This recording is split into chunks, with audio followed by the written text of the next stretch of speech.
Okay, sorry for the long delay, the very super long delay, guys. But, anywho, I was hoping we could do the same fanfiction again, and it's been a while since I've done it, so I was hoping we could do the same thing again. Anywho, let us continue on. Link to the original fanfiction will be down in the description down below if you wanna check it out. Anywho, let's get to it. Chapter 8. Rise and Grind. Royal Morning Coffee, Rise and Grind.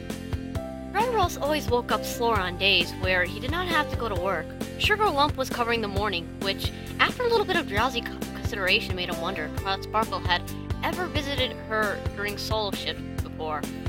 If so, she had never said anything or given any indication of it, and Sugar was about as normal as a pony in Ponyville had, so pulling the sheets a little more over his head to block out the bright, sparkling light from the window, Dry Roast took a deep breath and relished the smell of fresh bedding.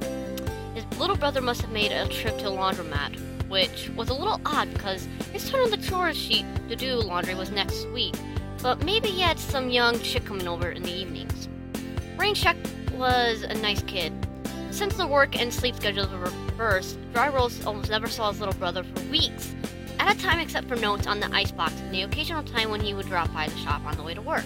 Check, as he hated to be called, was the little buffalo on the top totem pole at work, and such as he always got the task of cooking up coffee for Filthy Rich's staff meetings, which worked out too well since Dry had given him an unemployed discount out of nepotism.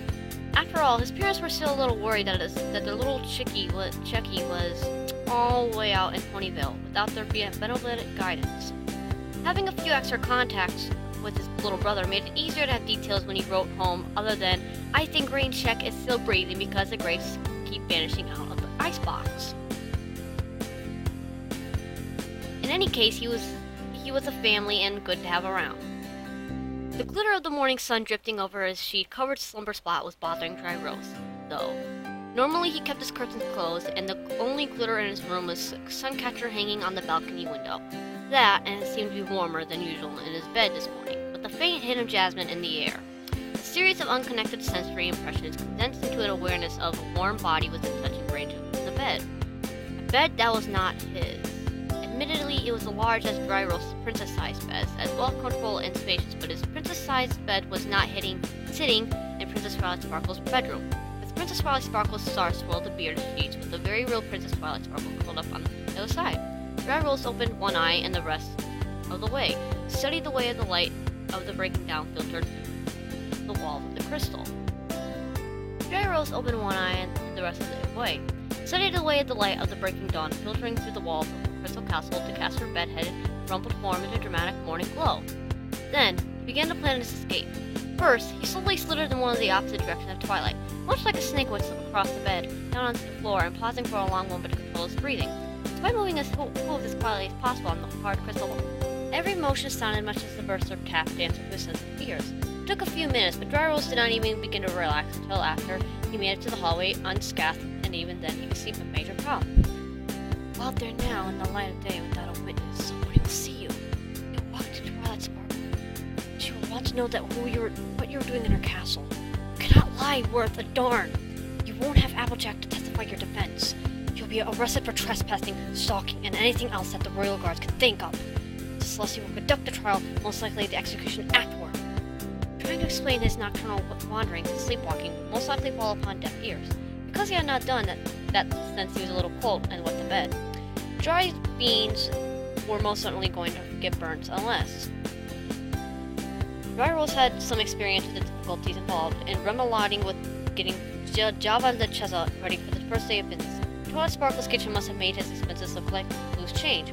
Water lines, power cables, and sewage pipes all had to be cut through the thick organic crystal, as well as ventilation for the stone in order to install modern appliances. It had been very busy few weeks for everybody back when the huge castle had just popped up out of nowhere. It had been twice as hectic for Dry Roast, between Twilight's early visit to the shop and the constant demands for coffee from all the contractor work parties at the castle. Still, he had managed to survive his end of the chaos with what few scraps of sanity he had still intact. and the contractors had produced a modern castle kitchen that could have been doubled as work of art. Dry Rose was still a little miffed at having slept through Tyrik's visit. Making himself at home behind the kitchen counter, digging through the metrically labeled shelves, Dry mixed up some pancake batter and got out the Hakon as well as plates, silverware, emerald sprinkles for Spike.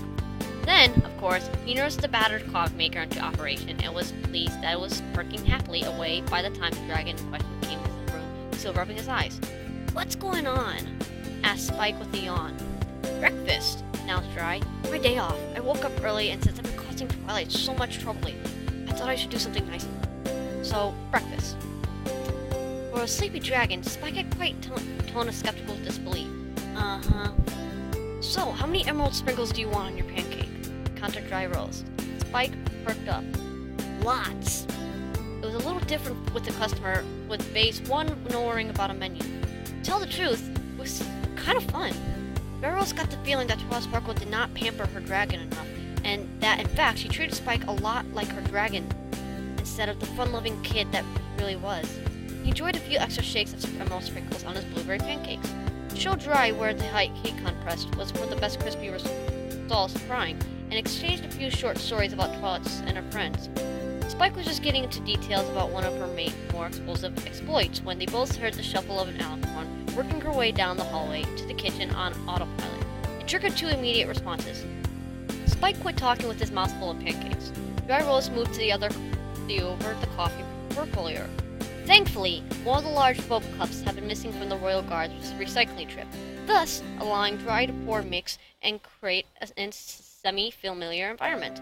He had to use several of the little spells he had developed instead of the more efficient Frappuccino module on his coffee machine back at the shop, but he could compensate it by adding more cream and chocolate syrup. 2 fresh blueberry pancakes, a strip of crispy Hakon that he had managed to keep back from both of their snacking urges, and a full foam cup of coffee later. Turned around to greet Prince's friendship. Then, after another minute of waiting, Twilight staggered slowly into the kitchen, more or less vibrantly, thumping and thudding on her scent-driven path to the coffee pot. "Good morning, Twilight," said Spike once he had swallowed the last of the pancakes. "So glad you're finally up. Mr. Rose is making breakfast for us this morning since..." Princess Twilight Sparkle scooped the cup of coffee out of Dry Rose's magical grip with such force that she could have taken a hoof off of it. He had been holding it any other way. After taking a deep sniff, she leaned into her first sip of the morning, making Dry suddenly realize just what she was coming next. Her lips were as hot as flames, and nearly as hot as the open range that he inadvertently backed up into during the kiss. He barely had enough sense to drop the full plate of pancakes down onto the table, and no sense at all when Her Highness' eyes opened. She froze in place, which was not the optimal situation for Dry Rose's mind or his rump, still pressed against the hot stove. Then Princess Twilight Sparkle vanished with a faint squeak and a bright flash of light that singed his nose. The coffee continued to hover next to where she had been, then started floating and bumping across the room in pursuit of its controlling alicorn, vanishing out of the room and leaving him alone with Spike again. "Yes!" declared Spike with an enthusiastic fist pump. "I win the pool!" After putting a cool wet washcloth on his singed rear, Dry Rose hesitantly said, "Maybe this wasn't such a good idea."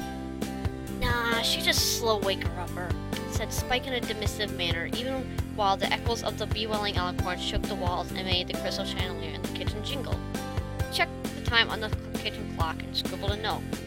"Can you deliver this to Lyra for me? I'm going to run those pancakes up to Twilight and see if we can calm her down." Something deep inside the castle rumbled and the windows rattled, making Dry Rose quickly turn off the gas range and check for a nearby fire extinguisher.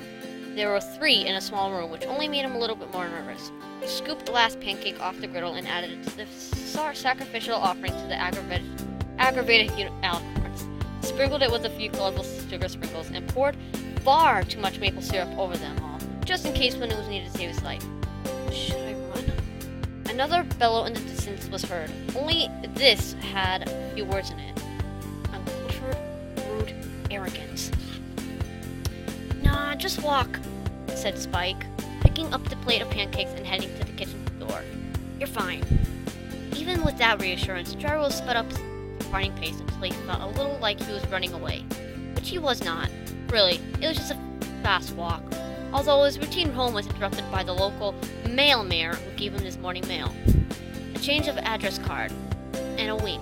He stopped by the park where Lyra was busking as usual, dropping off the note without waiting for her predictably snarking response. He finished off his own coffee and went home. Inside, his little brother was finishing up the last of his late breakfast at their kitchen table. Dry waved at a hoof and relaxed a little, with the promixity of his family, giving a sort of yawn and saying, "Hey, check. Back from your training, I see. Can't fool you for a minute, bro." Rain Check gave a matching yawn, covered only practically with an extended wing. A highly successful 2 glorious weeks of corporate policy and sales techniques learned on my way to a high-paid career in upper management in the Barge and Barn Emporium Network. There's always a Cloudsdale weather factory if you want to go up to upper management, said Dry. Not that upper.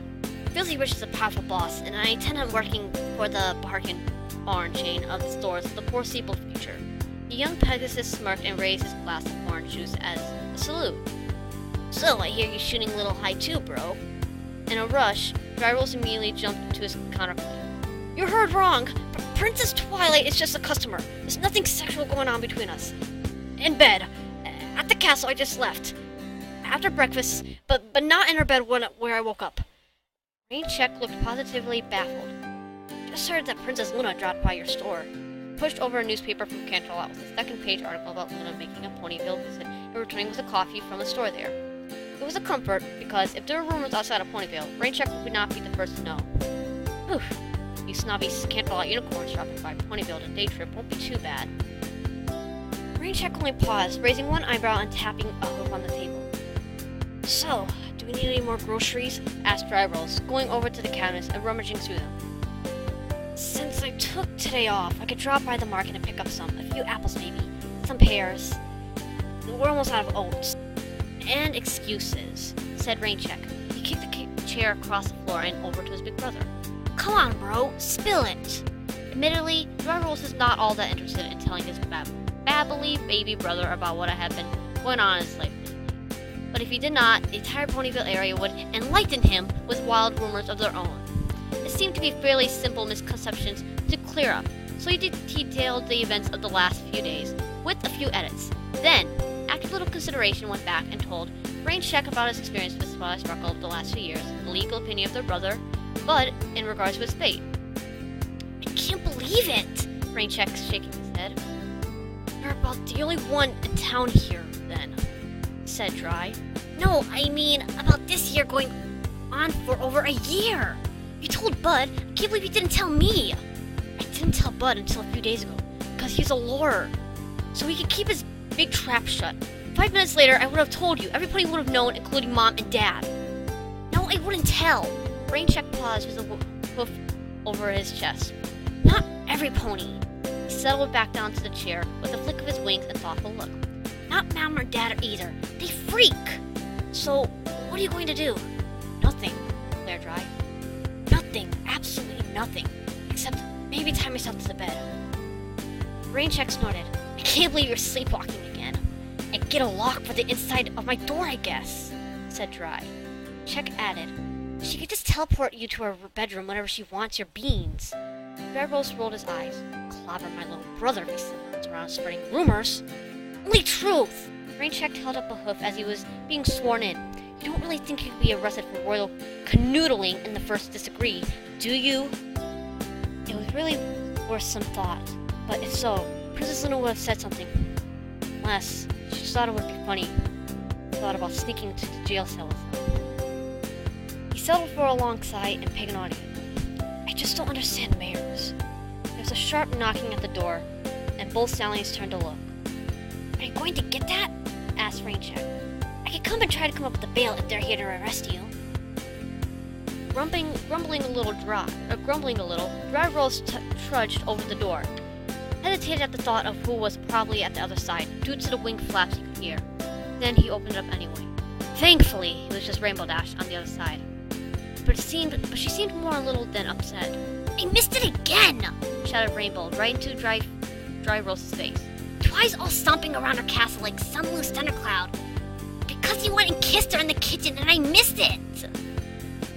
"I missed missed that particular detail about kissing in your description, bro.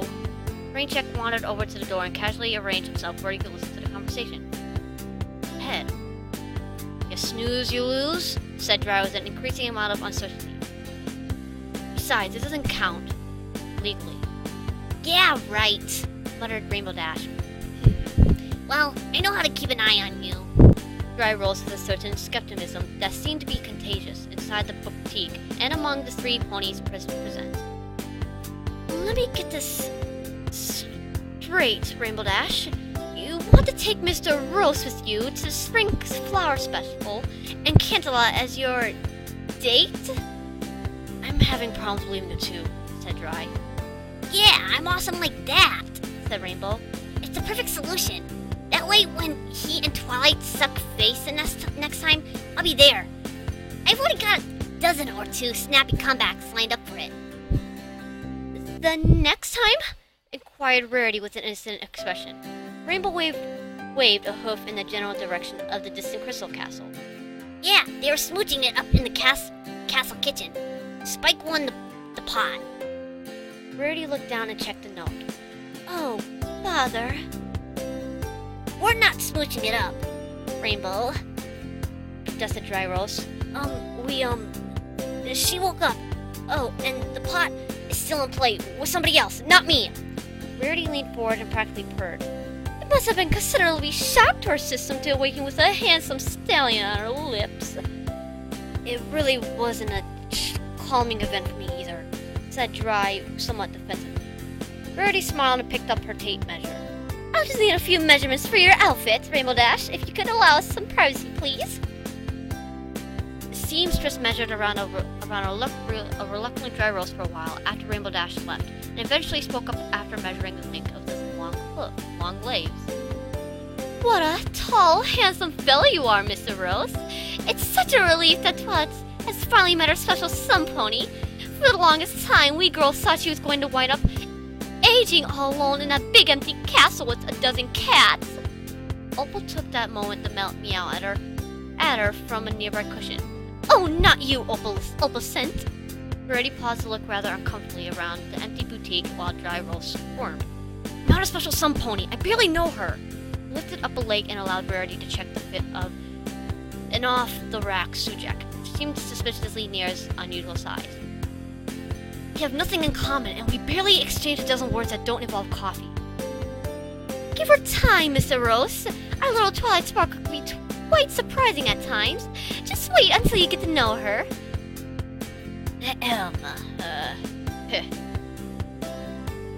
Author's note. Charles H. Lyra clearly has a vested interest in keeping the pool running. She had to dig up the principal to pay off the winner if he actually cleared. And although the fund is to be closer to funded now than a few days ago, how much did she loan herself to the Tutian? Me. Dry was the long took. So Lyra, how did you exactly afford a three-story home in Ponyville with a hot tub, industrial kitchen, and 5 bedrooms on a musician's salary? Lyra. Tips? Text comments about Twilight being an old maid in a house full of cats. Tech. Dragons! Me. Twilight! Ember laid another clutch. Where can we put these? On cats that didn't get into the notes the first time. Hey, there's an idea for the Royal Guard. Yeah, you should be like some old lady sitting in the front of the fireplace while petting her cats. Cuts to Canalot. Celestia, sitting in the front of the fireplace stroking the guard's maid. Ma'am, princess, excuse me. Alright, that's... that's pretty much, it could be for this. Pretty much I had to print this out. I'm probably not going to be doing more until then. I'm also really sorry if I got some of the spelling mistakes wrong. I really have a hard time reading because, like, I usually read very fast. That's one of my specialists or talents. That's one of my special talents I could do. My special talents are pretty much reading fast, so I'm really, really sorry if I might have incorrected the words wrong, because I tried really, really hard to read very slow, but once I start reading slow, I start to actually forget, and I actually don't notice I'm talking fast, and I stutter over my own words. So if you hear me stuttering over all my own words, I'm really sorry. It's just that I have a hard time reading very slowly. So if you can't understand it, I'll have to put the caption, I'll have to put the description down below. Which I'm also having a hard time with Rainbow Dash's voice, and the character is like, you'll have to excuse me, but still, if you actually enjoyed this video, guys, or warriors, please hit the claw the like button, please, because right now I'm stuttering over my own words because like I was having a panic attack. So please claw that like button, and please forgive me for my mistakes because like it's very difficult reading very slowly. My next video of her Royal Morning Coffee might not come back, might not actually get posted within a few, maybe until tomorrow, pretty much. But yeah, I pretty much had to print out the story since I lost. Like, what made me read is